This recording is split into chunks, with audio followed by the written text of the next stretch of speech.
something else to be stressed out about is our presidential election. Yeah. Have you noticed this? I have noticed this. If you're feeling a little stressed, a little uneasy, anxious, you're not alone. According to a new survey from the American Psychological Association, 52% of people say the 2016 election is a big source of stress. So the question is, what can we do about it, if anything? And joining us this morning is a psychiatrist named Dr. Anna Shire. So thank you so much for joining us. Really appreciate it. My pleasure. Nice to see you both. Is this something you're seeing, people being stressed out over the election? Absolutely, both in my office professionally and also personally. So you were saying that if you are normally a little bit of an anxious person to begin with, and you're easily stressed out, this is just going to mount those already underlying problems. If you're already worried and you can see all the things that you can worry about given who might win or who might lose and what that might mean, somebody who's already worried and anxious is just going to take that and continue to worry even further. And now there are so many other outlets. It's not just you can just turn off the news or not listen to the radio or whatever. Social media. Exactly. People in the grocery store, all those things, right? Exactly. And most people will try to unwind by, okay, I'm going to look at my Instagram or my Twitter feed or check out Facebook. But now so many people are posting things and sharing things that are actually kind of inflammatory, that the place where people used to go to kind of de-stress and stop thinking about stressful things is now the ground for more confrontation and fighting between whoever it is that you want to win the election. So sometimes it's unrealistic to stay off of those outlets because, you know, you do them for work or whatever. They're everywhere. You're flooded with it. But it's sometimes hard to also tune out that negativity, especially if, you know, some of your friends' views differ from yours drastically.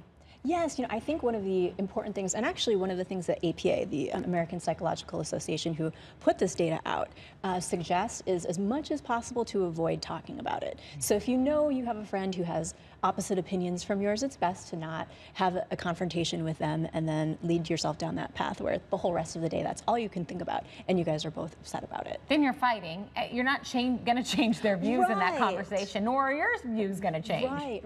I actually read something that I found pretty interesting, that there's actually a hotel out in Boston that's catering, and it has a package specifically for de-stressing and getting away from the election, where they'll cut all the news feed and they'll give you newspapers with anything regarding the election cut out from the newspaper. Censored papers. There's a market for that right now. They're finding their niche. There's a demo for that. Right. So well, let's look forward. We have 30 seconds left. So, I mean, a lot of people are going to be upset after the votes are cast because they're going to lose. How do you handle dealing with a loss like this?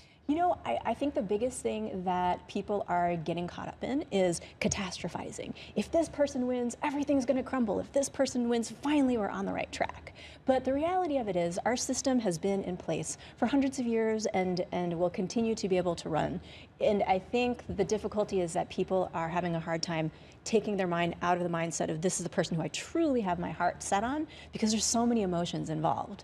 So I think just keeping that mindset that, this is a well-oiled machine that will continue to run, and having faith in the system, which is actually another thing that the APA does suggest. Keeping that in mind and trying to keep yourself from catastrophizing and imagining the worst. It really is a mindset that you have to actively try to be in every day to get out of that negative hole that you can dig yourself into. Absolutely. And just read what you need to read to be informed. Avoid, excessive delving into, especially all the negative topics coming out. It's such a negative campaign. Take a deep breath.